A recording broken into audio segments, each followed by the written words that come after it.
When I first saw a Krabby Patty on my TV screen, I couldn't stop thinking about what's inside this burger. I mean, I know it has buns, lettuce, tomato, onions, ketchup, mustard, pickles, and top bun together in that order! and of course the patty itself. But what is this meat actually made out of? Could it be possible that Mr. Krabs is selling actual crab meat to the customers of his restaurant?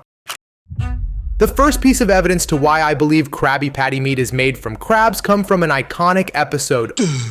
Set in prehistoric times, we witness a pivotal moment that could very well be the key to one of the show's longest-standing mysteries, the secret ingredient of the Krabby Patty. It starts off with Patchy the pirate in this caveman getup, arguing with Potty, who's all decked out in futuristic gear. They're debating if Spongebob is more into prehistoric times or the future. Cut to Spongebob at the Krusty Crab, feeling like he's being talked about by a pirate and a parrot. I've got the strangest feeling that somewhere a pirate and parrot are arguing about me. The actual cartoon starts, and it's all about the prehistoric ancestors of SpongeBob, Squidward, and Patrick, named Spongegar, Squog, and Patar. Spongegar gets woken up by these monstrous whale creatures, takes his pet snail out, and ends up annoying Squog, who slips on the snail's slime and crashes into Patar's place. The best part, they discover fire. They're messing around with it, and Spongegar realizes they can cook food. They start grilling all sorts of things like flowers, mushrooms, and even seaweed that looks like corn. Now here's the wild part. There's this ancestor of Mr. Krabs scuttling around shouting about money. Spongegar accidentally steps on him and then, get this, impales him on a stick. Patar takes the stick and actually cooks and eats the crab. Yeah, Patar straight up eats Mr. Krabs' ancestor.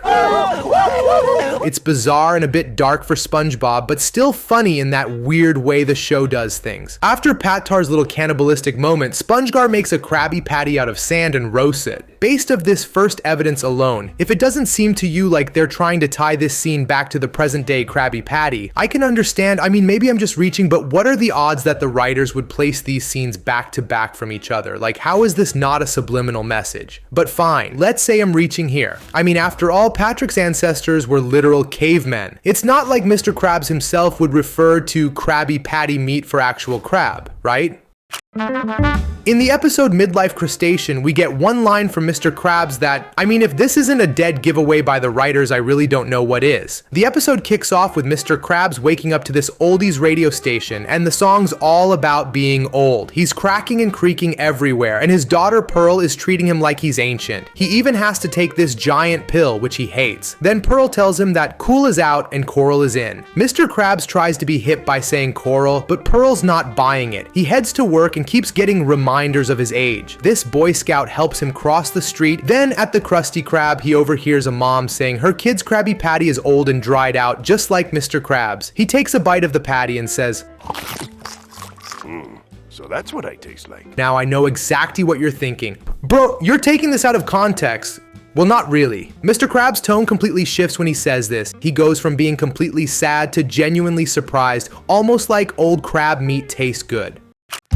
The fact that Mr. Krabs being a cannibal is not a theory at all but the truth might be a hard pill to swallow, but what a lot of people don't know is that cannibalism among crabs isn't just some horror story, it's a real thing. In the wild, and especially when they're packed together, like in crab farms, they tend to go all survivor on each other. It's a bit like the crab version of a gladiator arena. They start off all small and harmless, but once those claws develop, it's game on. They'll go after each other, even their own siblings, if there's not enough food around or if they're just feeling cramped. Getting into crab farming alone is very difficult. As I was making this video, I went on YouTube and found channels dedicated just to crabs and marine life. The number one thing they say is you've got to be super careful about how you raise these little guys. It's not just about throwing them in a pond and calling it a day. You need to keep an eye on them, make sure they have enough space, and feed them well. Think of it like managing a tiny underwater Hunger Games, but you're trying to keep everyone alive and well fed. So is Krabs a cannibal? Not only is he greedy and will do anything it takes to make another dollar, but it's in his literal DNA to kill and eat away at other crabs if there's not enough food or too cramped. So we know crabs have been ate for hundreds of years by not only Patrick's ancestors but crabs themselves. So that leads us to our last question.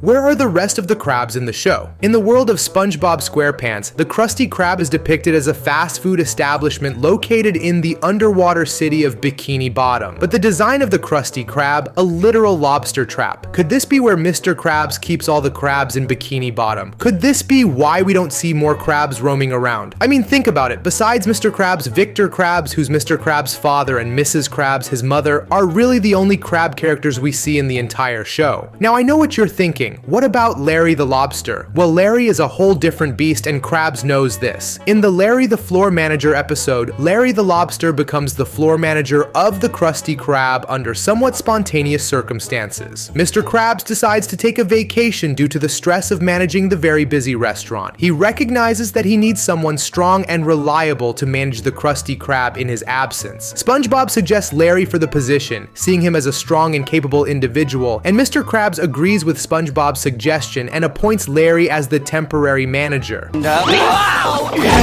What else? A Krabby soda? If Mr. Krabs trusts Larry to watch over his restaurant, he genuinely respects him, and to be honest, I think Krabs is scared of him and won't even take the risk to anger him in any way. This fear might stem from Larry's formidable physical presence and his outsider status as a lobster in a sea of other sea creatures. Mr. Krabs, keenly aware of the scarcity of his own kind in Bikini Bottom and the peculiar nature of his best-selling Krabby Patty, perhaps sees Larry not just as a potential ally but also as a threat. In this light, Mr. Krabs' decision to leave Larry in charge during his vacation could be a strategic move to keep potential threats close. By entrusting the Krusty Krab to Larry, Mr. Krabs not only ensures the continuity of his business but also possibly avoids any direct confrontation with the robust lobster.